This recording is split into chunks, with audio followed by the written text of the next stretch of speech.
প্রিয় শিক্ষার্থী বন্ধুরা, আসসালামু আলাইকুম। স্বাগতম জানাচ্ছি বাংলাদেশ শিক্ষা বার্তার নতুন একটি ভিডিওতে। 2024 সালের এইচএসসি পরীক্ষার্থীরা আগামীকাল রবিবার এইচএসসি 2024 ব্যাচের পরীক্ষার্থীরা বৈষম্যহীন ফলাফলের দাবিতে এবং যাদেরকে তোমাদের বৈষম্যহীন ফলাফলের দাবিতে যে আন্দোলন হয়েছে সেই আন্দোলন থেকে গ্রেফতার করা হয়েছে এবং কারাগারে পাঠানো হয়েছে, তাদের নিঃশর্ত মুক্তির দাবিতে কিন্তু আগামীকাল কিন্তু শিক্ষার্থীরা আন্দোলন এবং মানববন্ধন কর্মসূচি পালন করবে এবং এটি কিন্তু শান্তিপূর্ণভাবে পালন করার জন্য কিন্তু আহ্বান করেছে কিন্তু এইচএসসি 2024 সালের পরীক্ষার্থীরা এবং এটি সকল শিক্ষা বোর্ডে পালিত হবে এমন তথ্য কিন্তু ফেসবুক গ্রুপগুলো থেকে পাওয়া যাচ্ছে। তো যারা এসব আন্দোলনের নেতৃত্ব দিচ্ছে তারা কিন্তু এসব সিদ্ধান্তগুলো নিয়েছে এবং গ্রুপগুলোতে দেখা গেছে যে পোস্ট দিচ্ছে এবং সকল শিক্ষার্থীরা কিন্তু এতে কিন্তু মতামত পোষণ করছে যে সকলেই তারা অংশগ্রহণ করবে। তো আরেকটি বিষয় হচ্ছে যে তোমরা যারা এইচএসসি পরীক্ষার্থীরা রয়েছে তোমাদের বিভিন্ন বোর্ডে কিন্তু বিভিন্ন নোটিশ প্রকাশ করেছে। তো বরিশাল বোর্ডে প্রকাশ করেছে, তারপরে কুমিল্লা বোর্ডে প্রকাশ করেছে। এছাড়া আরও যে সকল শিক্ষা বোর্ডগুলো রয়েছে সকল শিক্ষা বোর্ডে কিন্তু নোটিশগুলো প্রকাশ করা হয়েছে। এখন তোমরা যারা শিক্ষার্থীরা রয়েছে সেসব শিক্ষার্থীরা কিন্তু নোটিশগুলো বুঝতেছো না। তো তোমাদের আজকে এই নোটিশগুলো বুঝিয়ে দিব, পাশাপাশি তোমাদের আন্দোলন সম্পর্কেও গুরুত্বপূর্ণ তথ্য থাকবে। তো তোমরা যারা ভিডিওটি দেখতেছো প্রথম থেকে শেষ পর্যন্ত দেখতে থাকো এবং আমাদের চ্যানেলটি যারা এখনও সাবস্ক্রাইব করো নাই আমাদের চ্যানেলটি সাবস্ক্রাইব করে রাখো এবং পাশে থাকা বেল আইকনটি বাজিয়ে দাও। আর তোমরা যারা প্রশ্ন করতে চাও তোমাদের বোর্ড চ্যালেঞ্জ নিয়ে বা পরীক্ষার রেজাল্ট নিয়ে অনেক ধরনের প্রশ্ন রয়েছে। তো তোমাদের প্রশ্ন করার জন্য কিন্তু আমার ফেসবুক আইডির লিঙ্ক কিন্তু এই ভিডিওর প্রথম কমেন্টে কিন্তু দেওয়া থাকবে। তো তোমরা কমেন্টে গিয়ে যে লিঙ্কটা দেওয়া থাকবে সেখানে ক্লিক করলে আমার ফেসবুক প্রোফাইলে চলে যাবে। সেখানে গিয়ে অবশ্যই আমাকে একটি ফলো দিয়ে দিবা। পাশাপাশি তোমাদের প্রশ্ন থাকলে তোমরা অবশ্যই জিজ্ঞেস করবা। আর তোমাদের যাদের প্রশ্ন নেই তোমরাও কিন্তু ফলো দিয়ে রাখবা, কারণ তোমাদের যদি ভবিষ্যতে কোনো সমস্যা থাকে তোমরা কিন্তু আমাকে প্রশ্ন করতে পারবা খুব সহজেই। তো যাই হোক, আমরা মূল বিষয়ে চলে আসি। তো দেখো, তোমাদের এইচএসসি 2024-এর পরীক্ষার্থীদের যে আন্দোলন কর্মসূচিটা পালন করার কথা সেটা কিন্তু দেখা গেছে যে শিক্ষার্থীরা কিন্তু পালন করার সিদ্ধান্ত নিয়েই ফেলেছে। তো দেখো, দিনাজপুর বোর্ডে আমরা রবিবারে আন্দোলনে যাব কি বলেন আপনারা, এখানে মতামত নিচ্ছে কিন্তু একজন মেয়ে শিক্ষার্থী। তো যাই হোক, দেখতে পাচ্ছ যে এইচএসসি 2024 সিলেট বোর্ডের সবাই ঐক্যবদ্ধ হন, এবার রবিবারের আন্দোলনটি সফল করুন, ইনশাল্লাহ বিজয় হবে আমাদেরই। তো দেখো, প্রত্যেকটা শিক্ষা বোর্ডে কিন্তু এইভাবে কিন্তু এইচএসসি পরীক্ষার্থীরা এসব আন্দোলন কর্মসূচির কিন্তু ঘোষণা করতেছে যে তারা আন্দোলন কর্মসূচি পালন করবে। তো শিক্ষার্থীরা যারা রয়েছে তাদের পাশাপাশি কিন্তু অভিভাবকরাও কিন্তু তাদের সাথে থাকবে, কারণ অনেক অভিভাবক রয়েছে তারা তো তাদের ছেলে মেয়ে সম্পর্কে জানে যে তারা কিরকম লেখাপড়া করেছে, তারা কিরকম স্টুডেন্ট, সেটা কিন্তু অভিভাবকরা সবচেয়ে বেশি ভালো জানে। তো তারা কিন্তু শিক্ষার্থীদের পাশে থাকবে, আন্দোলনে যোগ দিবে। কারণ একজন শিক্ষার্থী যে কিনা অনেক ভালো স্টুডেন্ট, যে কিনা A+ পাওয়ার যোগ্য, সেই স্টুডেন্ট আবার মেডিকেলের প্রিপারেশন নিচ্ছে বা ইউনিভার্সিটির অ্যাডমিশনের প্রিপারেশন নিচ্ছে, সেই স্টুডেন্টের যদি রেজাল্ট ফেল চলে আসে এটা কিন্তু অভিভাবক কোনোভাবেই সহজে মেনে নিতে পারে না। কারণ ভালো স্টুডেন্টরা কখনো ফেল করে না, তবে হ্যাঁ ভাগ্যক্রমে হঠাৎ করতে পারে, এটা অন্য একটা বিষয়। তবে দেখা যায় যে অনেক শিক্ষার্থী কিন্তু এরকম ফেল করেছে।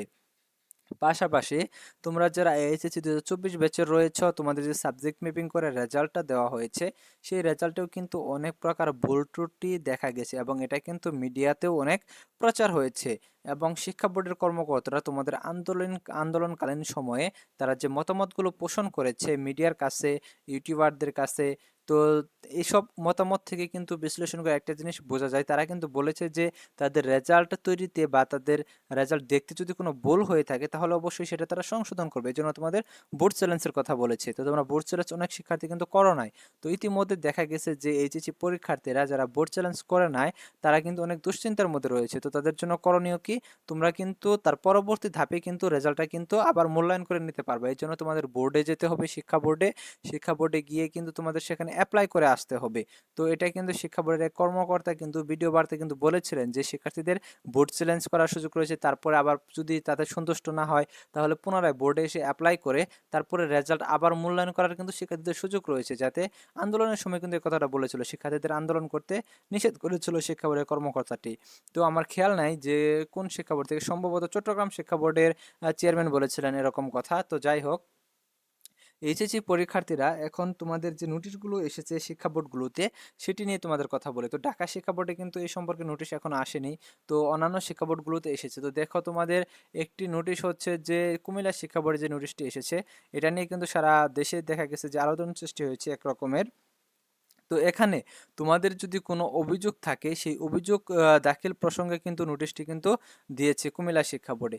তো দেখতে পাচ্ছ যে এখানে কিন্তু এটা 22 তারিখে প্রকাশ করা হয়েছে এবং বলেছে এইচএসসি 2024 পরীক্ষার ফলাফল বিষয়ক অভিযোগ দাখিল প্রসঙ্গে। তো এখানে তোমাদের একটা জিনিস খুব ভালোভাবে বুঝতে হবে, সেটা হচ্ছে যে তোমাদের এইচএসসি পরীক্ষার্থীদের যারা বোর্ড চ্যালেঞ্জ করেছো তাদেরকে এই তোমাদের আবেদনটি করতে হবে কি না, এটা নিয়ে কিন্তু অনেক শিক্ষার্থীর প্রশ্ন রয়েছে। তো হ্যাঁ, তোমাদের অবশ্যই করতে হবে যদি তোমাদের কোনো অভিযোগ থাকে।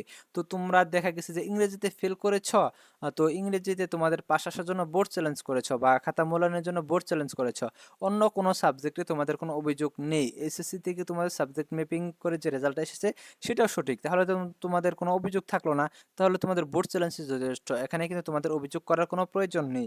তবে তোমাদের যদি এরকম কোনো অভিযোগ থাকে যে এসএসসি থেকে যে সাবজেক্ট ম্যাপিংটা হয়েছে এবং এইচএসসিতে সেটা ঠিকভাবে হয় নাই, তাহলে তোমরা ওটা নিয়ে অভিযোগ করতে পারো, কারণ ওই সাবজেক্টে বোর্ড চ্যালেঞ্জ করা যায় না। আর যেগুলো বোর্ড চ্যালেঞ্জ করার সুযোগ রয়েছে সেগুলো তো অভিযোগ করার প্রয়োজন নেই, কারণ বোর্ড চ্যালেঞ্জগুলো অটোমেটিকলি তো খাতাগুলো দেখবে। তো যাই হোক, তোমরা যারা অভিযোগ করতে চাচ্ছ অভিযোগ করতে পারো, যারা বোর্ড চ্যালেঞ্জ করেছো তারাও করতে পারো, যারা করনি তারাও করতে পারো। তো তোমাদের এটা আসলে ইচ্ছা, তো তোমাদের ইচ্ছা থাকলে তোমরা করতে পারো, তোমাদের অভিযোগ থাকলে দিতে পারো, এটা তোমাদের উন্মুক্ত করে দিচ্ছে কুমিল্লা শিক্ষা বোর্ড। তো যেহেতু কুমিল্লা শিক্ষা বোর্ডে এই নোটিশটি প্রকাশ করেছে, সেহেতু অন্য যে শিক্ষা বোর্ডগুলো রয়েছে সেই শিক্ষা বোর্ডগুলোতে যে এই তোমাদের আবেদনটা তোমরা করতে পারবা না, এটা কিন্তু না, সকল শিক্ষা বোর্ডে কিন্তু তোমরা আবেদনটা করতে পারবা, কারণ সকল শিক্ষা বোর্ডে কিন্তু রেজাল্টের সমস্যা হয়েছে। কাজেই এটা নিয়ে তোমাদের বিভ্রান্ত হওয়ার কোনো কারণ নেই। আর তোমাদের যে ডকুমেন্টসগুলো লাগবে এগুলা কিন্তু এখানে নিচে কিন্তু তারা উল্লেখ করে দিয়েছে, এবং তোমরা তোমাদের কিন্তু এখানে বিস্তারিত তারা বলে দিয়েছে, তোমরা একবার পড়ে নিলে বুঝবা। তোমরা এইচএসসি পরীক্ষার্থী, তোমরা বুঝতেছো না কেন নোটিশটি? তো যাই হোক, তারপরে দেখো বরিশাল শিক্ষা বোর্ডে আরেকটি নোটিশ প্রকাশ করেছে, এটি কিন্তু ময়মনসিংহ শিক্ষা বোর্ড সহ অন্যান্য কয়েকটি শিক্ষা বোর্ডেও প্রকাশ করেছে, আমি দেখেছি। সেটা হচ্ছে যে ওই যে উত্তরপত্র জমাদানের বিজ্ঞপ্তি সম্পর্কিত একটি নোটিশ। তো এটি হচ্ছে যে পুনঃনিরীক্ষার উত্তরপত্র। তো এখন বিষয় হচ্ছে তোমরা যারা বোর্ড চ্যালেঞ্জ করেছো, বোর্ড চ্যালেঞ্জ করার পর কিন্তু যে যে সাবজেক্টে বোর্ড চ্যালেঞ্জ করেছো ওইগুলা কিন্তু পুনরায় মূল্যায়ন করা হয়, এটা কিন্তু তোমরা সকলে জানো। ওই খাতাগুলো আবার দেখা হয়, তারপরে তোমাদের রেজাল্ট দেওয়া হয়। তো ওই খাতাগুলো কোথায় আছে? এখন কিন্তু প্রধান পরীক্ষক যারা রয়েছে তাদের কাছে কিন্তু সকল খাতাগুলা, বোর্ডের খাতাগুলা জমা আছে।